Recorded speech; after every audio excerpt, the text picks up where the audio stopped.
நீங்கள் ஒரு பிகினராக மார்க்கெட்டில் என்ட்ரு ஆகிறப்போ ஃபஸ்ட்டு கேண்டில்ஸ்டிக்ஸை பற்றி தான் நீங்கள் ரீட் பண்ணுவீங்க. அப்போது ஒரு சில விஷயங்களை வந்து நீங்கள் கேள்விப்படுற மாதிரி இருக்கும். அதாவது கேண்டில்ஸ்டிக்ஸை மட்டுமே நம்ம தெரிஞ்சுக்கிட்டால் போதும், நம்மளால் மார்க்கெட்டோட டைரெக்ஷனை ஈஸியாக ஐடென்டிஃபை பண்ணிட முடியும். அதாவது வெறும் கேண்டில்ஸ்டிக்ஸை பேஸ் பண்ணி மட்டுமே ஒரு ப்ரைஸ் வந்து அப் சைடில் மூவ் ஆக போகுதா இல்லை டவுன் சைடில் மூவ் ஆக போகுதா அப்படிங்கிறத ஈஸியாக நம்மளால் கணிக்க முடியும் அப்படிங்கிற மாதிரி பலரும் சொல்லுவாங்க. இது வந்து உண்மையாகவே நம்மளால் முடியுமா? அதாவது கேண்டில்ஸ்டிக்ஸை வச்சு மட்டுமே நம்மளால் மார்க்கெட்டோட டைரெக்ஷனை ஐடென்டிஃபை பண்ண முடியுமா? இல்லை அது கூட வேறு எதை கம்பைன் பண்ணால் நம்மளால் எக்ஸாக்டாக மார்க்கெட்டோட டைரெக்ஷனை ப்ரெடிக்ட் பண்ண முடியும் அப்படிங்கிறத இந்த வீடியோவில் பார்க்க போகிறோம். வீடியோவை ஸ்கிப் பண்ணாமல் பாருங்கள், கண்டிப்பாக இது வந்து உங்களுக்கு யூஸ்ஃபுல்லாக இருக்கும்.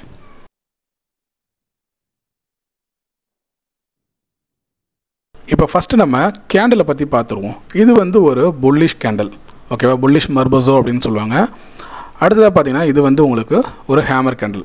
இப்போ இது ரெண்டுத்துக்கும் பார்த்தீங்கன்னா ஒரு டைம் ஃப்ரேம் வச்சுக்குவோம். இது வந்து ஒரு 5 minutes கேண்டில் அப்படிங்கிற மாதிரி நம்ம வச்சுக்குவோம். இது ரெண்டுமே பார்த்தீங்கன்னா புல்லிஷ் கேண்டில் தான். ஸோ இதில் என்ன நடக்குது அப்படின்னு பார்த்தீங்கன்னா, மார்க்கெட் வந்து கீழே ஓப்பன் ஆகிறது, அதுக்கப்புறம் பார்த்தீங்கன்னா ஃபுல்லாக பையரோட கண்ட்ரோலில் இருக்குது, அதுக்கப்புறம் பார்த்தீங்கன்னா க்ளோசிங் அப்படிங்கிறது வந்து மேலே வைக்குது. அப்போது இந்த 5 நிமிஷம், அதாவது இந்த குறிப்பிட்ட டைம் ஃப்ரேமில் பார்த்தீங்கன்னா பையர் தான் வந்து கண்ட்ரோலில் வச்சுருக்காரு ப்ரைஸை அப்படிங்கிற மாதிரி புரிஞ்சிக்கலாம்.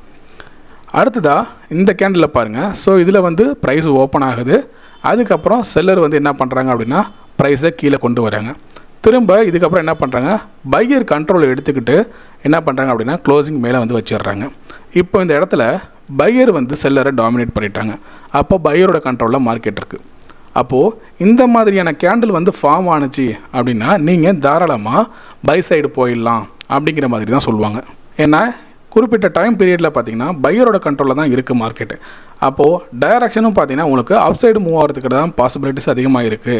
ஸோ நீங்கள் தாராளமாக அப் சைடுக்கான என்ட்ரி எடுக்கலாம், அதாவது பை என்ட்ரி எடுக்கலாம் அப்படிங்கிற மாதிரி தான் உங்களுக்கு வந்து சொல்லுவாங்க. இதே சேம் அப்படியே பார்த்தீங்கன்னா உங்களுக்கு பேரிஷ் கேண்டலுக்கும் பொருந்தும். இப்போ இதே மாதிரியான பேரிஷ் கேண்டில் வந்து ஃபார்ம் ஆகுது ஒரு குறிப்பிட்ட டைம் பீரியடில் அப்படின்னா அந்த இடத்துல செல்லர் கண்ட்ரோலில் இருக்காங்க அப்படிங்கிறப்போ அடுத்த கேண்டிலும் கீழே தான் வரும், அதாவது ப்ரைஸ் இன்னும் கீழே தான் மூவ் ஆகும் அப்படின்னு சொல்லிட்டு கேண்டில் ஸ்டிக்கை பேஸ் பண்ணி மட்டுமே ட்ரேடில் என்ட்ரி எடுக்க நிறைய பேர் சொல்லிக் கொடுப்பாங்க. இப்போ இது வந்து எந்த அளவுக்கு சரியாக இருக்கும், அப்போ இது கூட எதை கம்பைன் பண்ணால் கரெக்டாக இருக்கும் அப்படிங்கிறத ஒரு எக்ஸாம்பிளோடு நம்ம பார்ப்போம், இன்னும் உங்களுக்கு கிளியராக புரியும். இப்போ இந்த ப்ரைஸ் மூவ்மெண்ட்டை பாருங்கள். இதில் அந்த ஃபஸ்ட்டு ரெண்டு கேண்டில் பார்த்தீங்க அப்படின்னா ஒரு நல்ல மூவ்மெண்ட் அப்படிங்கிறது வந்து கொடுத்துருக்கு. இது ரெண்டுமே வந்து நல்ல புல்லிஷ்கான ஒரு ஸ்ட்ராங் பாடி இருக்கிற கேண்டில், ஓகேவா? அதில் வந்து பாடி ரொம்ப நமக்கு பெருசாக இருக்குது, கிட்டத்தட்ட புல்லிஷ் மர்போசோ மாதிரி இருக்குது, பட் மேலே மட்டும் சின்னதாக வீக் இருக்குது. அப்போது இந்த மாதிரியான ஸ்ட்ராங் பாடி இருந்தாலும் என்ன மீனிங், ப்ரைஸ் வந்து அப் சைடில் மூவ் ஆகிறதுக்கான பாசிபிலிட்டிஸ் அதிகமாக இருக்குது, இல்லைனா பை என்ட்ரி போகலாம் அப்படிங்கிற மாதிரி தான் நம்ம திங்க் பண்ணுவோம். அதே போல் தான் பார்த்திங்கன்னா ப்ரைஸ் நல்லா மேலே மூவ் ஆகி ஒரு நியூ ஹை வந்து ஃபார்ம் ஆகிடுச்சு, ஓகேவா? ஸோ அதுக்கப்புறம் என்ன ஆகுது, திரும்ப ப்ரைஸ் பார்த்தீங்க அப்படின்னா உங்களுக்கு கன்சால்டேஷன் நடந்துக்கிட்டு இருக்குது. ஏன்னா ஒரு ஹை ஃபார்ம் ஆனதுக்கப்புறம் ப்ராஃபிட் புக்கிங் நடக்கும் இல்லையா? ஸோ அதுக்கப்புறம் ஒரு கன்சால்டேஷன் நடக்குது. கன்சால்டேஷனுக்கு அப்புறம் பார்த்தீங்கன்னா திரும்ப ஒரு கேண்டில் வந்து நல்லா பிரேக் அவுட் கொடுக்குது. ஸோ அப்போ அந்த பிரேக் அவுட் கொடுக்குது வித் வந்து கேண்டிலோட பாடி பார்த்திங்கன்னா ரொம்ப ஸ்ட்ராங்காக இருக்குது. நம்ம நினச்ச மாதிரியே இது வந்து ஒரு புல்லிஷ்கான கேண்டில் தான். ஸோ அப்போ இந்த இடத்துல நம்ம என்ன திங்க் பண்ணுவோம், மார்க்கெட்டோட டைரெக்ஷன் வந்து மூவ்மெண்ட் வந்து அப் சைடு தான் போகும். ஏன்னா ப்ரீவியஸ் ஸ்விங்கோட ஹையையும் பிரேக் பண்ணியிருக்கு.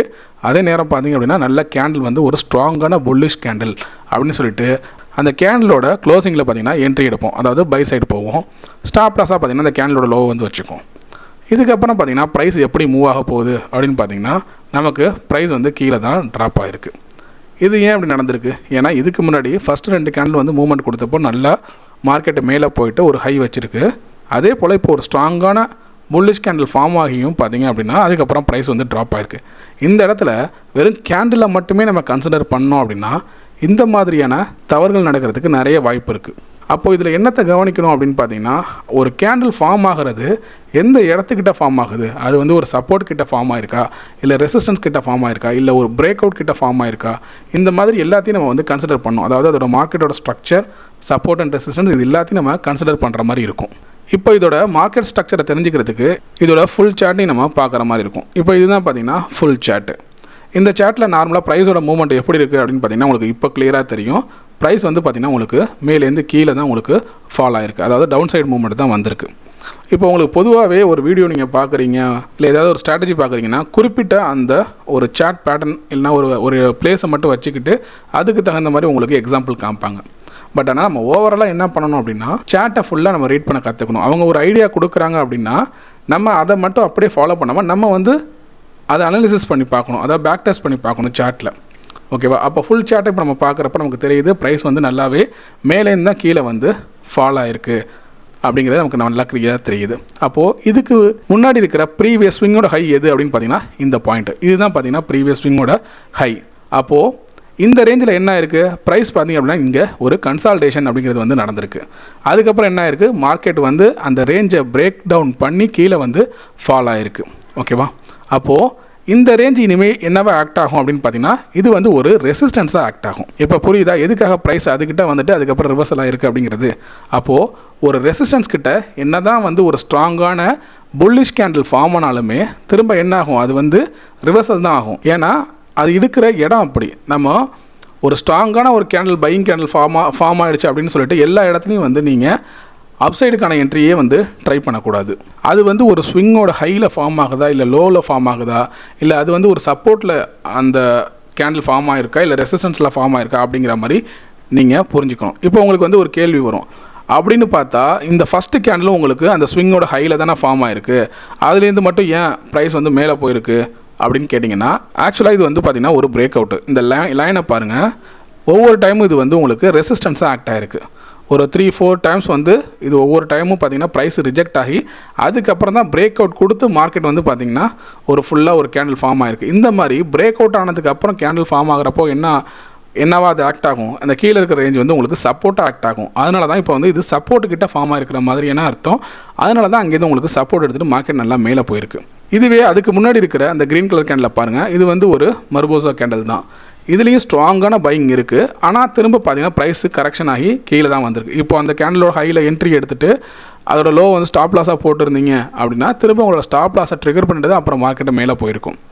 அப்போது இதில் நீங்கள் என்ன தெரிஞ்சுக்கணும் அப்படின்னா வெறும் கேண்டிலை பேஸ் பண்ணி மட்டுமே நீங்கள் என்ட்ரி எடுத்துட முடியாது. ஒரு கேண்டில் வந்து நல்ல ஸ்ட்ராங்கான பாடி இருக்கிற கேண்டிலா இல்லை நல்ல புல்லிஷ் கேண்டிலா அப்படிங்கிறத மட்டுமே வச்சு உங்களால் என்ட்ரி எடுத்துட முடியாது. அது எந்த இடத்துல ஃபார்ம் ஆகுது, எந்த இடத்துல ப்ரைஸ் இப்போதைக்கு இருக்குது அப்படிங்கிறத புரிஞ்சு தான் நீங்கள் என்ட்ரி எடுக்கிற மாதிரி இருக்கும். இப்போ இந்த கேண்டலோட ஹைங்கிறது வந்து என்ன, இதுக்கு முன்னாடி 3 டைம்ஸ் வந்து ரிஜெக்ட் ஆன அது ஒரு ரெசிஸ்டன்ஸ் ஜோனு. அதனால தான் பார்த்தீங்கன்னா அந்த ரெசிஸ்டன்ஸ் லெவல்லேருந்து ப்ரைஸ் திரும்ப ரிஜெக்ட் ஆகி கீழே வந்து ட்ராப் ஆயிருக்கு. ஸோ ஒரு மார்க்கெட்டோட டைரக்ஷன் நீங்கள் ப்ரெடிக்ட் பண்ண போகிறீங்க, ஒரு என்ட்ரி எடுக்க போகிறீங்க அப்படின்னா வெறும் கேண்டில் வச்சு மட்டுமே பார்க்காம அந்த ஹோல் சார்ட்டில் அந்த கேண்டில் எந்த இடத்துல ஃபார்ம் ஆகிருக்கு, ஒரு ஸ்விங்கோட லோவில் ஃபார்ம் ஆகிருக்கா இல்லை ஸ்விங்கோட ஹையில் ஃபார்ம் ஆகிருக்கா இல்லை அது வந்து ரெசிஸ்டன்ஸ் கிட்ட அந்த ரேஞ்ச் இருக்கா, இப்போ கரண்ட்டாக ட்ரேட் ஆகிற இடம் வந்து ரெசிஸ்டன்ஸாக இருக்கா இல்லை சப்போர்ட்டாக இருக்கா அப்படிங்கிறத பார்த்துட்டு ஒரு சப்போர்ட்டில் வந்து ஒரு புல்லிஷ் கேண்டில் ஃபார்ம் ஆனிச்சு அப்படின்னா நீங்கள் பை சைடு போகலாம். அதே போல் ஒரு ரெசிஸ்டன்ஸில் வந்து உங்களுக்கு வந்து ஒரு செல்லிங்கான கேண்டில் ஃபார்ம் ஆகுது அப்படின்னா நீங்கள் செல் சைடு போகலாம்.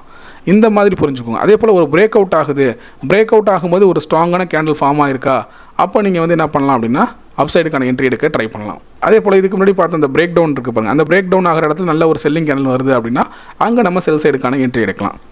அப்போது கேண்டிலை வச்சு மட்டுமே நம்மளால் ஒரு முடிவுக்கு வர முடியாது. அது எந்த இடத்துல வந்து ஃபார்ம் ஆகுது அப்படிங்கிறத தெரிஞ்சுக்கிட்டு மார்க்கெட்டோட ஸ்ட்ரக்சரை புரிஞ்சால் மட்டும்தான் நம்மளால் ப்ராப்பராக என்ட்ரி அண்ட் எக்ஸிட் அப்படிங்கிறது வந்து பண்ண முடியும். ஸோ இந்த வீடியோ உங்களுக்கு பிடிச்சிருந்துச்சு அப்படின்னா லைக் பண்ணுங்கள், உங்கள் ஃப்ரெண்ட்ஸ்க்கும் ஷேர் பண்ணுங்கள். உங்களுக்கு ஏதாவது சந்தேகம் இருந்தால் கமெண்ட் பண்ணுங்கள், மறக்காமல் சப்ஸ்கிரைப் பண்ணுங்கள். தேங்க்யூ.